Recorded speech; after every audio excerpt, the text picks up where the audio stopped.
in God's good, green, glorious earth is that?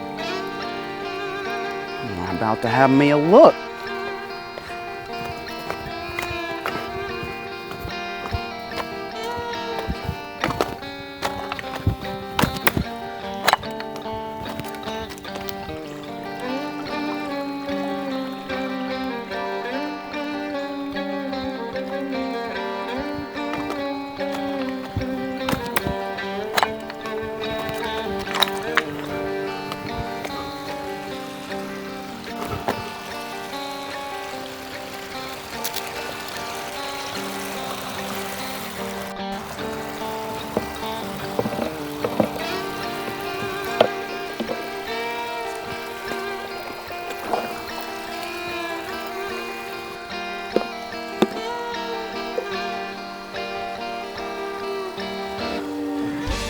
Smack my legs and call me Aunt Petunia.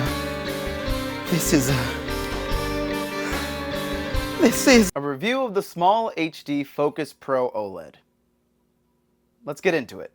Before we get into the review, which is going to be fairly short, I want to talk about why I actually bought this monitor in the first place. My current monitor is the Odyssey 7Q, which is a 7-inch OLED monitor made by Convergent Design.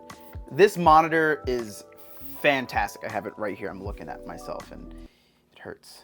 It's got a really clear image. The focus assist options are the best I've seen on any monitor or camera. It records VariCam RAW as well as ARRI RAW. It's robust and it's durable, and it's got everything that I would need and want in a monitor. So I wanted to get something lighter. My options were between Portkeys, Atomos, and SmallHD. SmallHD, I think, have the best monitors, but their monitors tend to be a bit more expensive, at least the newer ones. Frankly, I really don't like the Atomos monitors, mainly because of the power button. Like, I'd never know how long I need to hold it before it actually turns on or it turns off. It's frustrating, and I frankly hate it. I don't mind the Portkeys monitors. I actually have a Portkeys, the LH5P, for my mirrorless cameras. But I don't like the UI, and the image isn't like super sharp. It doesn't really work for me. So after scouring eBay and B&H used and Adorama used and KEH for a couple of days, I landed on the SmallHD 502 Lite.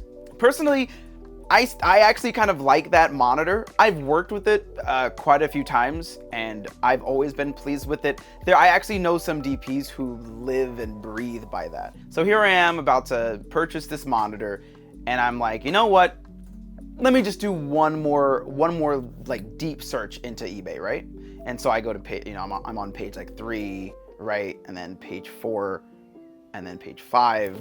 And then I came across a monitor I didn't even know existed, and that is the SmallHD Focus Pro OLED.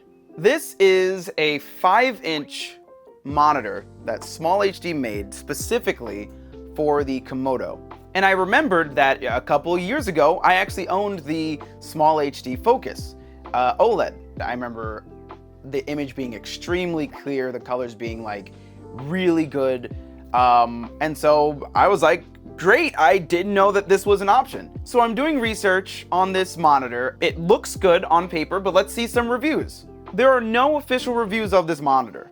None. This is probably the closest you'll get to a review. This is probably the only review. The only video of the SmallHD Focus Pro OLED, specifically the OLED, is an unboxing. And in the unboxing, I don't even think there are words. It's just, it opens the box, and then that's it. I went on Adorama one more time. I actually found this specific monitor for $100 cheaper, and it was because it's got these scratches right here. So that knocked it down to $450. So I picked this up for $450. As the monitor was, being shipped, I'm like, you know what? Let me just do a little more research on it. I get excited, so I'm like, you know what? Let me just look it up. So I'm looking up the specs of this monitor when I realized I made a fairly big mistake. The version that I saw on B&H wasn't the OLED version, and that one's 850 nits. This is 350 nits. The monitor comes in, I mounted onto the VariCam, and I strike it on, and it's bright. And I'm like, maybe I need to go out in the sun. I bring the Vericam outside, put the monitor up. It's bright. I can see. If I'm looking at the monitor like this, I can see it well. I couldn't see it very well at all when I had it like this, right? You know, tabletop, and the sun's like hitting it like this. I mean, of course, like I couldn't see that. I mean, it works. I mean, it's a good monitor, and I don't know why there's not many reviews on this. So this is my review of the SmallHD Focus Pro OLED monitor. Yeah, you had to wait this long for the review. So yeah, this monitor is actually fantastic.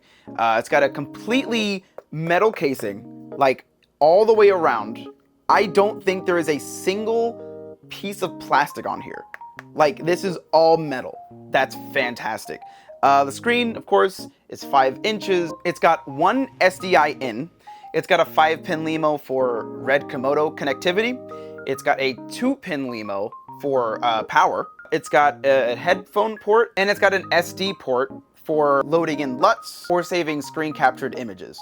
I love the color pipeline functionality. I love that it still has Panasonic V-Log in here. Another really cool thing about this is it actually has horizon level here. So if I tilt the camera, you can see that line moving, right?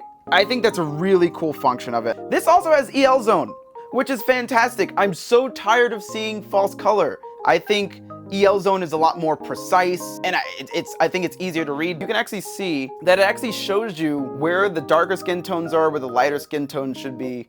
Like, this is cool. I love this. This should be standard on everything. The Vericam LT has this. I'm way too close now. If you're that like odd weirdo who doesn't like EL Zone, they do have false color, and they also have 3 customizable exposure maps. You can set up to 8 different colors to indicate levels of brightness. Aside from that, this is, I mean, it's just like any other SmallHD monitor. They're basically all the same except slightly different. I think there might be 2 left. There is the regular black version, and then there is also the Stormtrooper white version. If you're watching this video and you're like, hey, this is the monitor for me, act fast, because they're, you know, I don't know, they might not be there for too long. You'll find them on either eBay or on Adorama's website. So that's the end of the video. Thank you guys so much for sticking around. If you did to the very end, I appreciate it.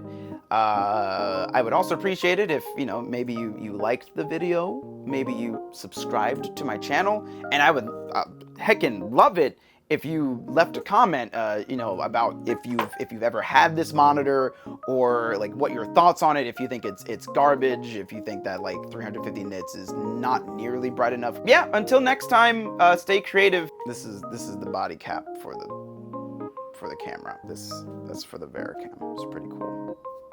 I'm gonna end the video like that. I'm gonna do like a